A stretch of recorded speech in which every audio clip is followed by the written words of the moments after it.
Selamat pagi semuanya. Gimana Re kabarnya hari ini Re? Baik-baik aja sih. Kalau Caca gimana? Baik banget dong. Emang kita hari ini mau ngapain sih? Oh ya, jadi hari ini kita akan memuji dan menyembah Tuhan. Jadi sebelum kita memuji dan menyembah Tuhan, mari kita siapkan hati kita. Mari kita berdoa. Tuhan, terima kasih buat berkat-Mu Tuhan, kami bisa berkumpul di tempat ini bersama untuk memuji dan menyembah Tuhan.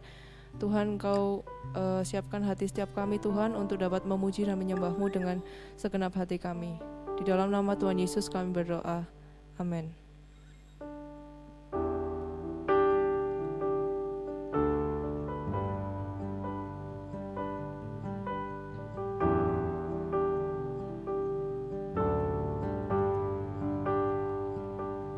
All these pieces broken and scattered, in mercy gathered, mended and whole, empty-handed, but not forsaken.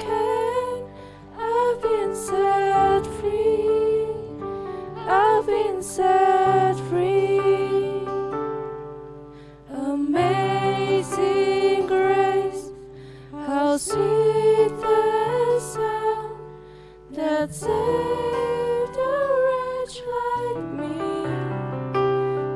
Oh, I once was lost, but now I'm found. Was blind, but now I see. Oh, I can see you now.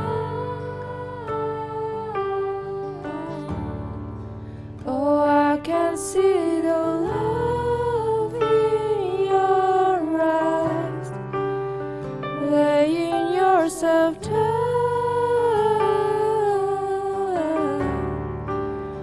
raising up the broken to life.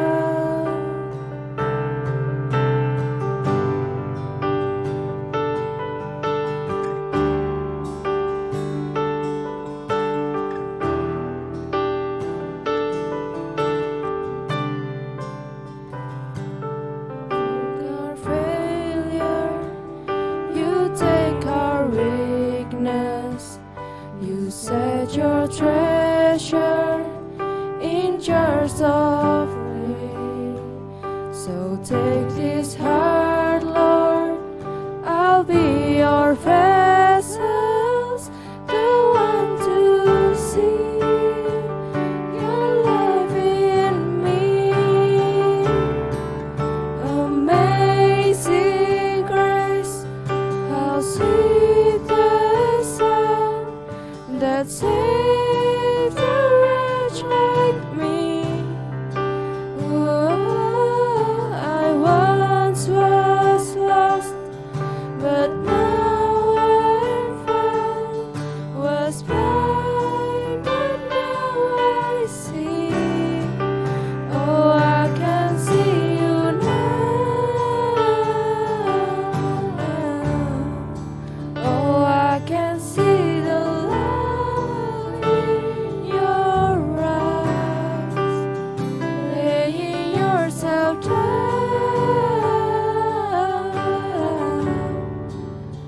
raising up the broken to life.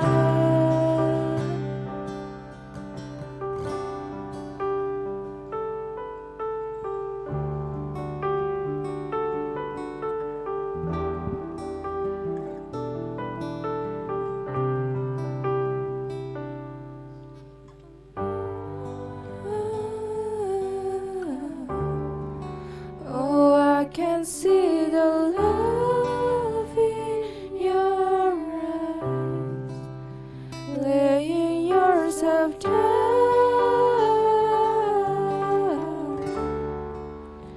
raising up the broken to life. Mari kita rendahkan hati kita dan kita mau menyembah Tuhan dengan segenap hati kita.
that you're my God. You're altogether lovely, altogether worthy, altogether wonderful to me.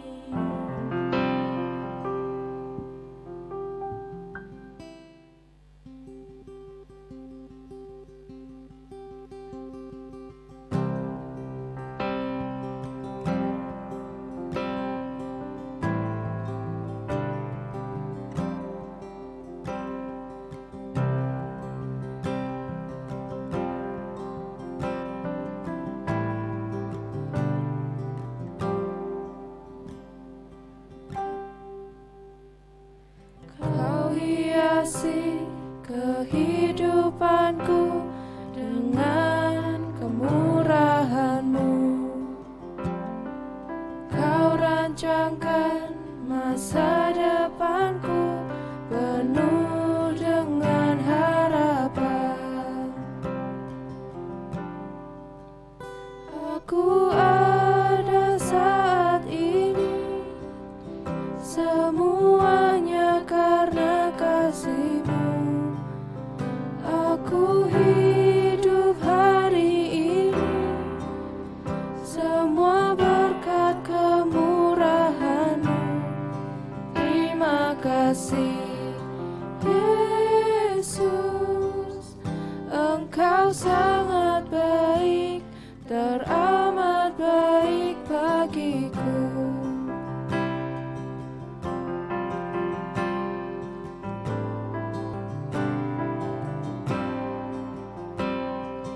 Kau hiasi kehidupanku dengan kemurahan-Mu. Kau rancangkan masa depanku penuh dengan harapan. Aku ada saat ini, semuanya karena kasih-Mu. Aku hidup hari ini, semua berkat kemurahan-Mu. Terima kasih Yesus, Engkau sangat baik, teramat baik bagiku. Yesus, Engkau sangat baik, teramat baik bagiku.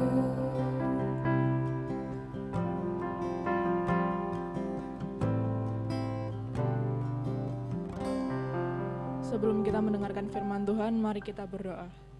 Tuhan, sebentar lagi kami akan mendengarkan sebagian dari firman-Mu ya Tuhan. Pimpin setiap dari kami agar kami bisa mengerti apa yang ingin Kau sampaikan. Terima kasih ya Tuhan, dan dalam nama Tuhan Yesus kami sudah berdoa. Haleluya, amin. Halo, selamat pagi semuanya. Senang sekali kita ketemu lagi di chapel kali ini ya. Dan kita baru saja merayakan kematian dan kebangkitan Kristus. Nah, semoga momen ini bisa mengingatkan setiap kita akan kasih karunia Tuhan di dalam hidup kita. Nah, pagi hari ini kita akan belajar tentang satu topik, tentang anugerah atau biasa disebut sebagai grace. Nah, saya beri judul God's Grace Will Find You. Maksudnya apa sih? Nah, sebelum kita membahas, mari kita sama-sama berdoa terlebih dahulu ya. Mari kita berdoa. Tuhan yang terus beranugerah di dalam kehidupan kami, terima kasih untuk pagi hari ini. Terima kasih untuk kesehatan, terima kasih untuk kekuatan, terima kasih untuk setiap hal yang masih Tuhan percayakan dalam hidup kami. Dan kami sebentar lagi ingin belajar tentang firman-Mu, tentang anugerah Allah, biar Tuhan akan memampukan kami memahami, dan kami boleh mengerti dan serta melakukannya di dalam kehidupan kami. Sertai kami di waktu-waktu ke depan, dan kami percaya Engkau memberkati kami. Di dalam nama Tuhan Yesus Kristus, kami berdoa dan bersyukur. Amin. Teacher akan bercerita tentang salah satu tokoh yang sangat-sangat menginspirasi dunia pada zamannya, bahkan sampai hari ini. Namanya adalah John Newton. Tahu ya siapa? Bukan yang menciptakan teori Newton, bukan. Tetapi dia adalah seorang penulis dan penyair terkenal. Sampai hari ini lagunya masih dinyanyikan, begitu ya. Nah, dia ini masa kecilnya hidup di daerah laut. Dia adalah seorang anak pelaut, begitu. Tetapi Tuhan mengizinkan hidupnya begitu sulit. Dia kesulitan untuk belajar, dia kesulitan untuk makan, bahkan dia harus menunggu papanya pulang dari laut untuk dia bisa makan, gitu. Lalu mamanya adalah seorang aktivis gereja yang sangat rajin pada masa itu, dan dia menginginkan anaknya ini untuk menjadi seorang pendeta. Tetapi hukum alam ataupun alam berkata lain, Tuhan berkata lain, begitu. Pada waktu itu mereka menyebutkan hukum alam, begitu ya. Ternyata mamanya meninggal ketika Newton berumur 6 tahun, dan dia sangat-sangat merasa terpukul karena selama ini dia cuma hidup dengan mamanya karena papanya sering melaut, begitu ya. Akhirnya dia dikirimkan oleh papanya ini ke sekolah berasrama, jadi tinggal bersama dengan teman-temannya. Tetapi di asrama ini dia melalui masa yang cukup sulit. Dia dibully, bahkan dia dianiaya oleh orang-orang di sekitarnya. Dia merasa bahwa kenapa aku harus hidup? Begitu. Dia merasa aku kayaknya nggak ada gunanya hidup di dunia ini. Sehingga dia tumbuh menjadi seseorang yang pahit. Dia kecewa dengan keadaan, dia kecewa dengan Tuhan, bahkan dia memilih untuk tidak percaya Tuhan. Dia kata-katanya kotor, dia menjadi pemberontak, dan akhirnya dia keluar dari sekolah. Ketika dia dewasa, dia mengikuti jejak ayahnya menjadi seorang pelaut. Nah, ketika dia melaut, dia harapannya aku pokoknya harus menjadi pelaut yang hebat. Aku harus jadi kaya, aku harus jadi orang yang luar biasa. Begitu. Nah, ketika dia ada di dalam kapal, apa yang terjadi justru kebalikannya dengan apa yang dia inginkan. Tuhan mengizinkan dia untuk mengalami hal yang tidak enak juga. Dia dianiaya, dia bahkan tidak diberi makan, dia diperbudak di sebuah kapal yang bagus pada waktu itu. Nah, akhirnya dia berusaha melarikan diri. Sampai suatu hari dia berhasil melarikan diri dengan harapan aku harus hidup lebih baik dari ini. Dia menemukan sebuah kapal, yaitu kapal khusus budak-budak pada waktu itu. Kita tahu pada zaman itu budak adalah seseorang yang diperjualbelikan ya. Nah, pada waktu itu dia menyelinap ke kapal budak ini. Tetapi apa yang dia temui justru berbalik keadaan, maksudnya berbeda keadaannya dengan apa yang dia inginkan kembali, begitu. Justru dia di sana dianiaya dengan lebih parah daripada di kapal satunya, dan dia melihat budak-budak yang pada waktu itu tidak laku terjual itu dibantai di depan matanya dia. Bahkan dia diminta untuk mencuci darahnya, membersihkan darahnya. Dia sangat-sangat merasa tertekan. Dia sungguh-sungguh bingung harus seperti apa. Secara fisik dia tertekan, secara pikiran dia tertekan, secara mental dia juga tertekan. Di tengah dia begitu merasa tertekan, stres dengan keadaannya, secara ajaib dia menemukan sebuah Alkitab di kapal tersebut. Mungkin kapal tersebut memang memiliki seseorang yang ya rajin mungkin membaca Alkitab, atau memang Alkitab itu diletakkan secara tidak sengaja pada waktu itu. Tetapi akhirnya Newton yang pada waktu itu memilih untuk tidak percaya Kristus atau percaya Tuhan, dia mengambil Alkitab itu dan dia membuka. Dia menemukan sebuah cerita di dalam Alkitab itu. Cerita tentang Yunus yang mengalami badai besar di dalam lautan atau di atas lautan, dan akhirnya Tuhan menyelamatkan dia. Begitu. Dan dia mulai berpikir, bagaimana ya jika hal ini terjadi dalam hidupku? Tetapi singkat cerita dia mengalami ternyata badai ini. Dia mengalami badai yang luar biasa mengancam kehidupannya. Pada waktu itu dia masih belum mau untuk percaya Kristus. Tetapi ketika dia mengalami badai itu, di dalam hatinya dia berseru kepada Kristus. Tuhan, aku ini tidak layak. Aku ini bahkan menghujat Engkau. Apakah Engkau mau menolong aku? Tetapi apa yang Tuhan lakukan? Tuhan tolong. Lalu singkat cerita dia merasa sangat-sangat bersalah kepada Tuhan karena dia memilih untuk tidak percaya Tuhan, bahkan mungkin menghinanya dengan kata-katanya yang kotor.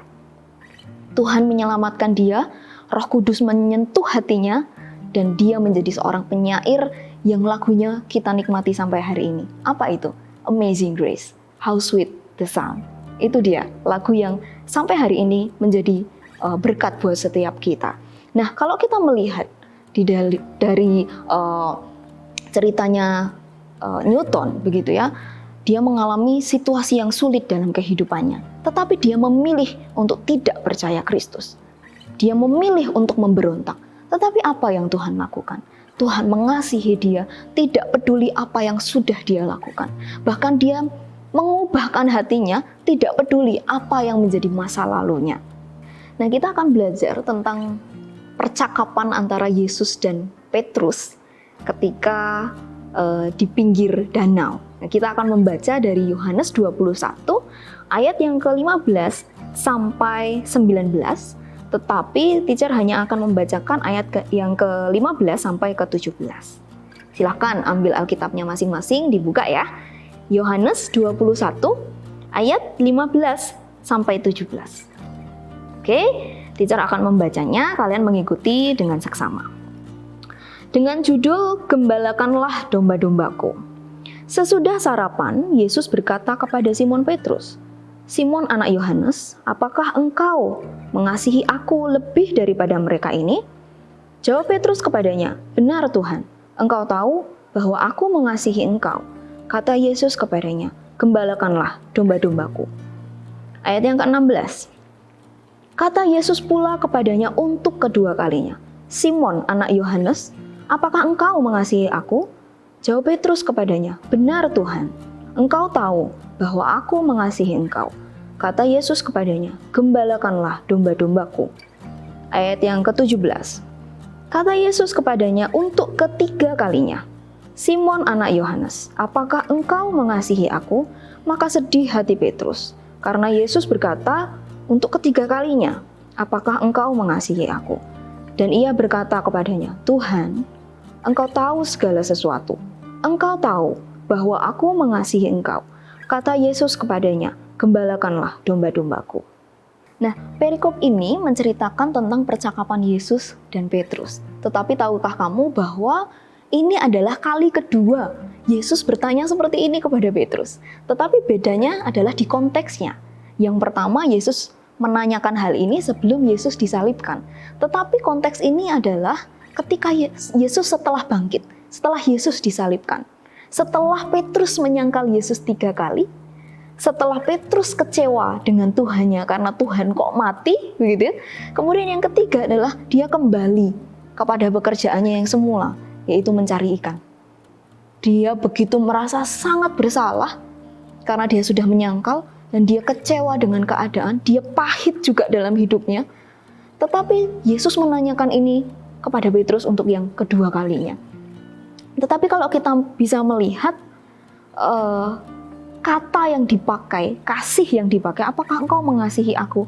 itu menggunakan bahasa aslinya itu berbeda maknanya, begitu ya. Kita melihat di ayat yang ke-15. Yesus sebenarnya berkata seperti ini, "Petrus, apakah kamu agape aku lebih dari semua ini?" Agape adalah kasih yang tertinggi, kasih yang tanpa pamrih, kasih yang sangat-sangat tulus. Tetapi Petrus dengan kondisinya yang kecewa, dengan kondisinya yang merasa berdosa, dia takut untuk percaya Yesus. Dia takut untuk menjawab itu, sehingga dia mengatakan apa? "Iya Tuhan, aku rekanmu." Di dalam bahasa aslinya, terjemahannya seperti itu. Tidak nyambung kan? "Petrus, apakah engkau agape aku?"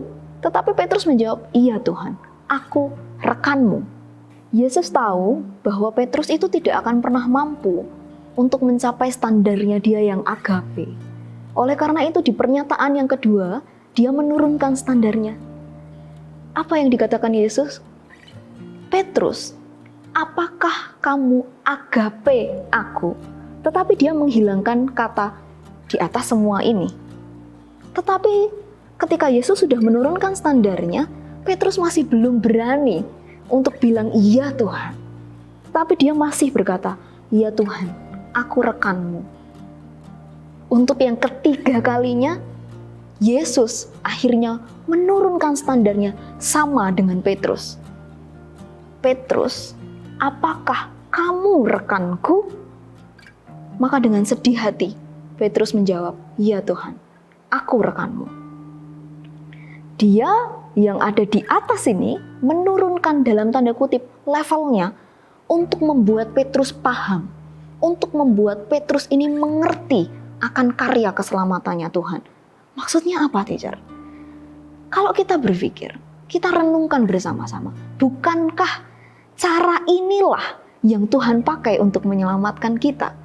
Dia yang tadinya levelnya di atas sebagai Tuhan, dia mau turun ke dalam dunia menjadi manusia, mengalami penderitaan yang sama, mengalami dunia yang sama, tetapi dengan satu tujuan, membawa kita yang ada di level bawah ini kepada dia yang di atas. Dengan cara apa? Dia turun ke dunia, membuat kita mengerti, kemudian di akhir kita akan dibawa bersama-sama dengan dia ke tempatnya yang kudus. Bukankah itu adalah sebuah hal yang indah? Mengapa Yesus harus melakukan ini? Karena dia tahu kita ada di dalam dosa. Sehingga kita tidak akan pernah mampu untuk naik ke atas sendirian. Kita butuh ditolong. Kita butuh juru selamat. Oleh karena itu dia turun untuk membawa kita naik. Sangat indah. Anugerah Tuhan akan menemui kita. Kita akan membaca satu firman Tuhan di dalam Efesus 2 ayat 8 sampai 9. Teacher akan membacakan ya. Sekali lagi Efesus 2 ayat 8 sampai 9.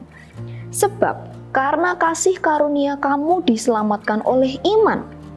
Itu bukan hasil usahamu, tetapi pemberian Allah. Itu bukan hasil pekerjaanmu. Jangan ada orang yang memegahkan diri. Jadi kita selamat itu bukan karena usaha kita naik ke atas, enggak. Karena kita enggak akan pernah bisa. Tapi Kristus yang datang menemui kamu dimanapun kamu berada, apapun kondisimu hari ini. Jadi apa yang bisa kita pelajari pagi ini? Kesimpulannya adalah ada dua.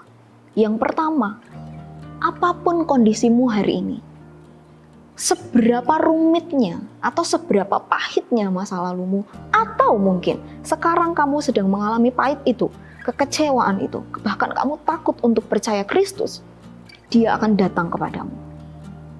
Anugerahnya akan menemui kamu dalam kondisi apapun. Maukah kamu menyambut dia? Yang kedua, dari Petrus dan Newton, kita belajar bahwa setiap orang itu mengalami kok masa-masa yang sulit. Tetapi toh masa-masa sulit itu membuat kita akhirnya mengerti akan anugerah Allah. Coba kalau hidup kita aman-aman saja, sukses-sukses terus, kita tidak akan pernah tahu makna dari anugerah. Anugerah adalah sesuatu yang diberikan kepada kita, padahal kita nggak layak menerima itu.